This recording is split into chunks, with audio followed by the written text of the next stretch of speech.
చెప్పినట్టు ఎంత గొప్పగా చెప్తారండి. రామకృష్ణ పరమహంస వేసినట్టు ఉదాహరణ వెయ్యడం, రామకృష్ణ పరమహంస చెప్పినట్టు చిన్న కథ చెప్పి వేదాంతం చెప్పడం నాకు తెలిసి ఎవ్వరూ చేయలేరు. ఈ శకటాసుర వృత్తాంతాన్ని రామకృష్ణ పరమహంస మాటల్లో నేను చెప్పవలసి వచ్చిందనుకోండి. ఆయన అంటారు, నాకు మా దొరగారు, కోటేశ్వరరావు గారు ఈ కవర్లో ఉత్తరం పెట్టాను, మీరు ఎల్లుండికి ఇందులో ఉన్న పదార్థాలన్నీ రెడీ చేసుకోమని చెప్పారండి సుబ్రహ్మణ్య శర్మ గారు. ఇంటికి వచ్చి రుద్రాభిషేకం సత్యనారాయణ స్వామి వారి వ్రతం చేయిస్తా అన్నారు, కావలసినవన్నీ అందులో రాశారండి. ఈ కవర్ మీ దగ్గర జాగ్రత్తగా పెట్టుకుని చదివి రేపు తెచ్చుకోండి, మళ్ళీ ఆదివారం సెలవు, ఎల్లుండి ఏం దొరకవు మీకు, రేపే తెచ్చేసుకోండి అని చెప్పారనుకోండి. నేను ఆ కవరు ఏదో ఆలోచిస్తూ ఎవరితో మాట్లాడుతూ ఎక్కడో పెట్టేశాను అనుకోండి.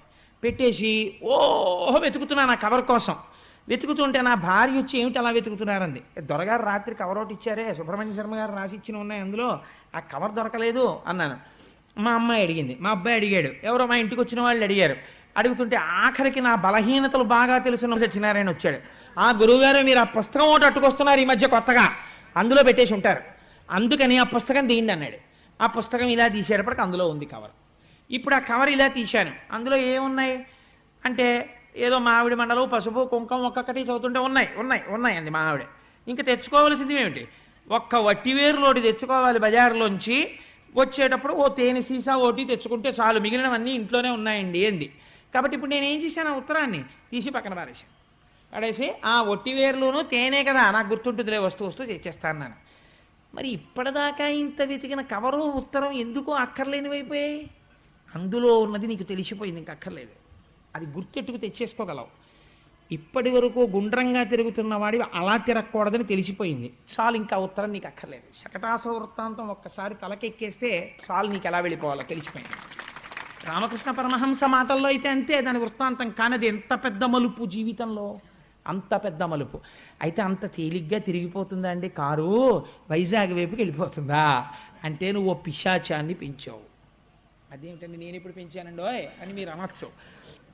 వెనకటికి ఒక సాధకుడు చాలా కష్టపడి సాధన చేసి ఒక పిశాచాన్ని వశం చేసుకునే శక్తులు సంపాదించాడు. అంటే నేను చెప్పట్లేదు, రామకృష్ణ పరమహంస చెప్పారు ఈ కథ.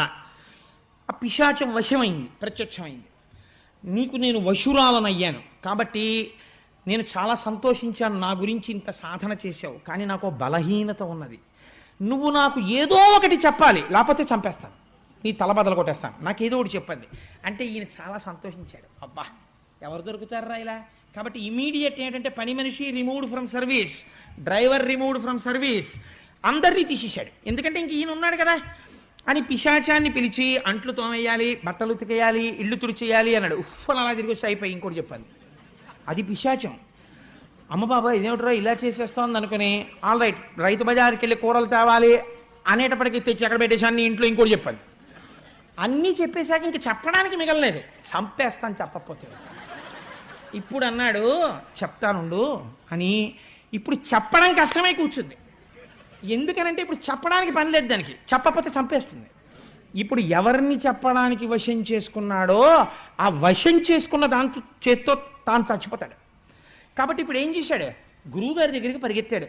గురువుగారు ఏదో ఒకటి చెప్పకపోతే చంపేస్తానంటోంది, మీరు ఒరే ఈశ్వరుణ్ణి వశం చేసుకునే ప్రయత్నం చేయరా, భక్తితో ఉండరా అంటే పిశాచాన్ని చేసుకుంటానండి అని అడిగాను, నీ కర్మ అలాగే చేసుకో అన్నారు, ఇప్పుడు దానికి ఏదో పని చెప్పమంటోంది, నేను ఏం చేయను గురువుగారు అన్నాడు.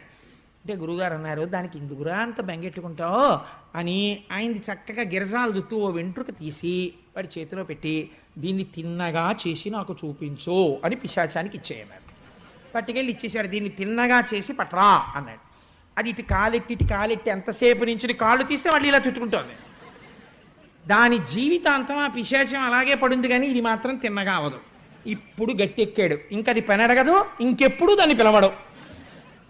గుండ్రంగా తిరగడం అంత తొందరగా మానేస్తుందని మీరు అనుకుంటున్నారా? పిశాచానికి అలవాటు చేసినట్టు దీనికి అలవాటు అయింది. ఎవరు నువ్వు అంటే ఇదే నేనంటాం.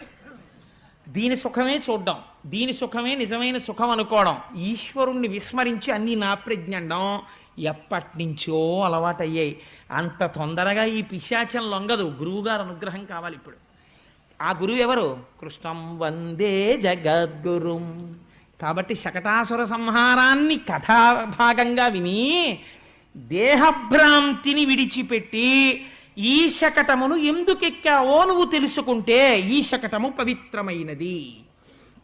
ఇప్పుడు ఈ శకటం ఏం చేస్తుంది? పిశాచము వదిలిపెట్టేస్తుంది. వదిలిపెట్టి వేరే పనిలో పడిపోతుంది అది. ఇంకా ఎందుకని? దానికి ముందు గురువు గారు అనుగ్రహం తగిలింది, అది వెంట్రుకను సవరించడానికి పోయింది. అది ఇప్పుడు ఎక్కడికి వచ్చింది అంటే ఈశ్వరానుగ్రహం, ఈశ్వరానుగ్రహం, ఈశ్వరానుగ్రహం అంటున్నాడు. అన్నప్పుడల్లా రోడ్డుకి పక్కకి వెళ్ళదు, కారు రోడ్డు ఎక్కేస్తుంటుంది. ఇదొక్కది అలవాటు చేసేసుకుంటే చాలు. ఈశ్వరానుగ్రహం పక్కవాడిని కొట్టేస్తానండి, అలా ఎందుకు చేస్తా ఉంటుంది వెంటనే. అలా చేయనివ్వడు కృష్ణుడు. ఈశ్వరానుగ్రహం పక్కవాడి డబ్బులు కొట్టేస్తానండి అనలేరు మీరు. ఈశ్వరానుగ్రహం వాణ్ణి నాశనం చేసేస్తానండి అనలేరు మీరు.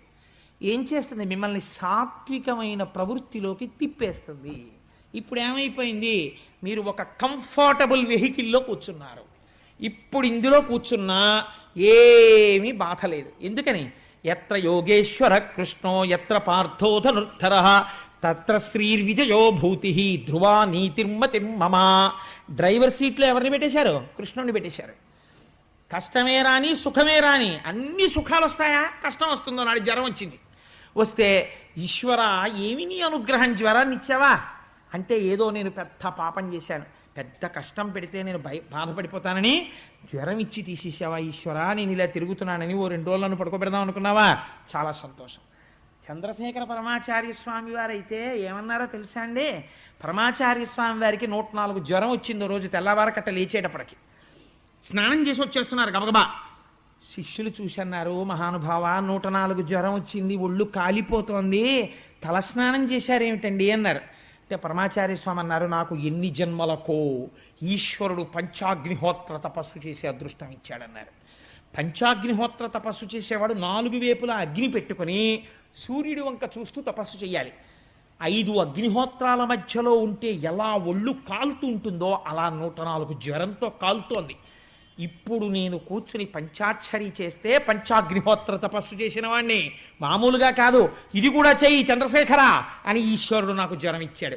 ఏమనుగ్రహం నా స్వామిదన్నారు. ఎంత గొప్ప విషయం చూడండి. అంటే ఇప్పుడు ఆయన ఎక్కిన శకటమునకు ఎవరు సారథిగా ఉన్నాడు? కృష్ణ భగవానుడు ఉన్నాడు. ఆయన ఉండగా ఒకటే నమ్మకం, as long as the driver is capable, so long the man sitting in the car will be safe. Sooner the driver is at fault, the next moment the man sitting in the car is going to meet with an accident. అంతే కదండి. కారులో కూర్చున్నవాడు చాలా గొప్ప అధికారి. What if driver బుద్ధి ప్రమాదమునందున్నది. రాకూడని సమయంలో డ్రైవర్కి నిద్ర వచ్చింది. వెనక సీట్లో కూర్చున్న పెద్ద ఆఫీసర్ ఆయన at a pen stroke, medical leave ఇట్లాంటి పరిస్థితుల్లో కూడా ఇవ్వను, వచ్చి డ్యూటీకి జాయిన్ అవ్వు అని ఫైల్ మీద ఒకటికి రాస్తున్నాడు. 104 జ్వరంగా ఉందండి అని డాక్టర్ సర్టిఫికేట్తో పెట్టుకున్నాడు ఒక ఆయన లీవ్ అప్లికేషన్. కుదరదు, services important, you continue in service, after 1 week I will consider as to whether the leave can be granted or not అని రాస్తున్నాడు ఫైల్ మీద. ఈ టైంలో డ్రైవర్కి నిద్ర వచ్చి యాక్సిడెంట్ అయింది. ఈయనకి మెడికల్ లీవ్ ఈయన పైవాడికి గ్రాంట్ చేయాలి. ఎందుకని? ఈయనదా దోషం డ్రైవర్దా? డ్రైవర్ది దోషం, వెహికల్ దోషం కాదు, డ్రైవర్లో తేడా ఉన్నది. డ్రైవర్ నిద్రపోయాడు, వెనకాల కూర్చున్న ఆయనకి ప్రమాదం వచ్చింది. డ్రైవర్ స్థితప్రజ్ఞుడై ఉన్నాడు, 1000 కళ్ళతో చూసి నడిపిస్తున్నాడు. లోపల కూర్చున్న ఆయన పడుకున్నాడు, నిద్రపోతున్నాడు, ఇలా పడుకుని కునుకుతున్నాడు. హాయిగా వెళ్ళిపోతున్నాడు నిద్రపోతూ. హాయిగా అలసట తీర్చుకుని దిగిపోయాడు అవతల స్టేషన్లో. ఎందుకు దిగిపోయాడు? 14 కంపార్ట్మెంట్లుంటే, జనరల్ కంపార్ట్మెంట్ ఉంటే చలిగాలిలో ట్రైన్ వెళ్ళిపోతున్నప్పుడు కిటికీలు వేసేసుకుని అందరూ ఇలా కునుకుతూ ఉంటారు. సరే, బెర్తలు ఉన్న వాళ్ళు హాయిగా నిద్రలో పోతుంటారు. అందులో నిద్రపోకూడని వాళ్ళు 3 ఉంటారు. ఎవరు వాళ్ళు? ఒక డ్రైవరు, ఒక అసిస్టెంట్ డ్రైవరు, ఒక గార్డు. నాకు తెలిసి విజయవాడ రైల్వే స్టేషన్కి ఏలూరు రైల్వే స్టేషన్కి మధ్యలో ఎట్టి పరిస్థితుల్లో కాషన్ ఆర్డర్ ఉండదు. కాబట్టి మన ఇద్దరం 1 గంట నిద్రపోవచ్చు, లేరా పడుకో అని డ్రైవరు, అసిస్టెంట్ డ్రైవరు పడుకున్నారు అనుకోండి, గార్డు కూడా పడుకున్నాడు అనుకోండి, ఎంత ప్రమాదం.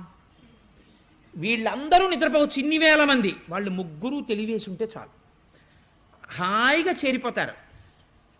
డ్రైవరు ఏ బుద్ధి, ఆ బుద్ధి నీదనకుండా కృష్ణపాదాల దగ్గర పెట్టేసి ఈశ్వరా, ఈ శకటాన్ని నేను ఎక్కినందుకు, అంటే ఈ శకటములోనున్న నేను, జీవబుద్ధితో ఉన్న నేను ఆత్మయందు సంగమించి ఇక్కడే యథార్థమైన నేను తెలుసుకోవడానికి ఈ శకటము పనికి రావాలి. ఇదే భోజనం చేస్తే సత్యం తర్తేన పరిశించామి, ఋతం త్వా సత్యేన పరిశించామి అని పొద్దున్న రాత్రి తిప్పడం. సత్యము ఋతమగుగాక, ఋతము సత్యమగుగాక. అసత్యము నుండి అసత్యమునందుండి సత్యమును తెలుసుకోవడానికి అసత్యము పనికి రావాలి. అందుకని అటువంటి శకటమై ఈ శకటము మిమ్మల్ని లక్ష్యాన్ని చేరుస్తుంది. ఎప్పుడు? తెలిసి కాని తెలియక కాని పరమభక్తితో భాగవతంలో దశమస్కంధాంతర్గతమైనటువంటి శకటాసుర సంహార వృత్తాంతమును విన్నంత మాత్రము చేత, శకటాసురుడు ఇది రాక్షసుడు ఈ బండి, ఎప్పుడు? ఒక్కసారే ఇదే నేను అన్న భావనతో అన్నీ నేను చేస్తున్నానంటే. ఇప్పుడు మీరు ఒక్కసారి తిరగేసి ఆలోచించండి లీలలోకి. యశోద పిల్లాడు బోర్లా పడ్డాడు, ఏం చేసింది అంటే ఇదంతా ఈశ్వరానుగ్రహం అని చెప్పి బ్రాహ్మణులకి దానాలు చేసింది, గోవుల్ని దానం చేసింది, అభిషేకాలు చేసింది, బట్టలు పెట్టింది, పసుపు కుంకాలు ఇచ్చింది, పొంగిపోతోంది. ఏది చేసినా ఈశ్వరుడితో కలుపుతోంది. కలుపుతుంటే ఈశ్వరుడు ఏం చేశాడు? శకటమును తన్నాడు. అంటే ఈ శరీరము దేనికి పనికి రావాలో దానికి పనికొచ్చేటట్టుగా మార్చేస్తున్నాడు. ఆసురీ శకటమును చంపాడు. అంటే దీని ఎందున్న ఆసురీ బుద్ధిని చంపాడు. చంపి ఇది పనికొచ్చే శకటంగా మార్చాడు. అంటే మీరు మార్చుకోలేరు, కానీ ఆయన్ని పట్టుకుంటే ఆయన మార్చగలడు. అన్నిటికీ ముందొక్క ఏది ఇంట్లో జరిగినా, ఓ శుభకార్యం జరిగిన ఓ మంచి మాట వింటాం, ఏది వినకపోతే పొద్దున నిద్ర లేచావు అదే మంచి. ఇంకంతకన్నా మంగళం ఏంటండి? లేవకపోతే వెళ్ళిపోయాడు నిద్రలో అంటారు. కాబట్టి లేచావు మంగళం. కాబట్టి మంగళం అయినందుకు ఏం చేయాలి? నేను లేచాను, నా భార్య లేచింది, నా పిల్లలు లేచారు, ఇంట్లో ఉండవలసినవన్నీ ఉన్నాయి, రాత్రి అందరం నిద్రపోయినా, కాబట్టి ఈశ్వరుడు మేలు చేశాడు. కాబట్టి నేనేం చేస్తాను? ఒక్కసారి గుళ్ళోకి వెళ్ళి ఒక నమస్కారం చేసి వస్తాను. కాబట్టి ఇప్పుడు ఏమైపోయింది? మీరు కృతజ్ఞతాభావమును ఆవిష్కరించిరి. మీరు అన్నం తింటున్నారు, ఒక్క మాట, పెద్ద మంత్రం అక్కర్లేదండి, పెద్ద మంత్రం రావక్కర్లా. ఉమామహేశ్వర పరబ్రహ్మార్పణమస్తు. అంటే నేను అదే అనమని నేను చెప్పను. పేరుతో ఏముంది? లక్ష్మీనారాయణ పరబ్రహ్మార్పణమస్తు. ఏ పేరు చెప్పినా ఒక తత్వానికే అందుతుంది. లక్ష్మీనారాయణ పరబ్రహ్మార్పణమస్తు. లేదు, మీకు ఇంకొక నామం ఏదో ఇష్టం, ఆ నామమునకు అర్పణమస్తు అని మీరు దాన్ని అర్పణ చేసేసి ఇది వాడిచ్చిన ప్రసాదము అని మీరు తిన్నారనుకోండి, అంతే, అది లోపలికి వెళ్ళి యజ్ఞ ప్రసాదం అయిపోతుంది. మీరు పడుకుంటున్నారు, 11 మాటలు మీకు ఇష్టమైన నామం చెప్పుకొని ఇంకా తర్వాత మాట్లాడకుండా, ఇప్పుడు నేను నిద్రపోతున్న నిద్ర అంతా సమాధి కాపోతోంది, అంటే ఈశ్వరుడి పాదముల దగ్గరకు వెళ్ళిపోతోంది అని మీరు పడుకున్నారు. నిద్రా సమాధి స్థితి, అది సమాధి స్థితి అయిపోతుంది. కనురెప్ప ఇలా పైకెత్తుతూ మీ బెడ్రూమ్లో ఎక్కడో మీ కులదేవతా రూపాన్ని పెట్టుకుని నిద్ర లేస్తూనే కంటి యొక్క మొదటి చూపు ఆయన పాదాల మీద పడ్డం మీరు అలవాటు చేసుకున్నారు. పరమమంగళంతో ప్రారంభమైంది. మీరు మొహం కడుక్కుంటూ ప్రాతస్మరామి పరమేశ్వర వక్త్ర పద్మం పాలాక్షకీల పరిశోషిత పంచబాణం అంటూ స్మరణ చేస్తూ తోముకుంటున్నారు, మంగళం అయిపోయింది. మీరు సంధ్యావందనం చేశారు, మంగళం అయిపోయింది. మీరు ఆఫీస్కి వెడుతూ, ఈశ్వర నాకు ఒక మంచి ఉద్యోగం ఇచ్చి, నేను పాపం ఎందరో ఈ దేశంలో ఉద్యోగం లేని వాళ్ళు ఉన్నారు, నేను హాయిగా వెళ్ళి ఒక గవర్నమెంట్ ఆఫీస్లో ఒక సీట్లో కూర్చుని కొన్ని ఫైల్స్ మీద నేను రాయగలిగినటువంటి అధికారం నాకు ఇచ్చావు, కృతజ్ఞుడను అని ఒక మాట చెప్పి వెళ్ళిపోయారు. ఈశ్వర నాకు బ్యాంకులో ఒక మంచి ఉద్యోగం ఇచ్చావు, కోటేశ్వరరావు లాంటి వాడికి ఇల్లు కట్టుకోవడానికి లోన్ ఇప్పించగలిగిన అధికారం నాకు ఇచ్చావు అని ఒక నమస్కారం చేసి మీరు వెళ్ళిపోయారు. ఆ ఉద్యోగం ఈశ్వర ప్రసాదం అయిపోయింది.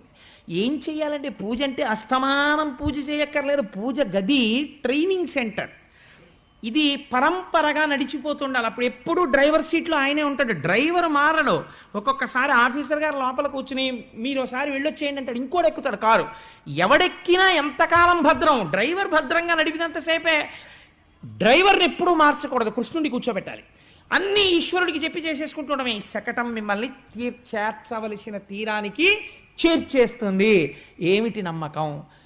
కృష్ణుడి మీద నమ్మకంతో మంచి పనులు చేసుకుంటూ పోయిన యశోద కోసం బండి తన్నిన కృష్ణుడే మీకు ఆలంబనం అని స్వామి ఆ రోజున బోర్ల పడడం అంటే ఏమిటో తెలుసా అండి?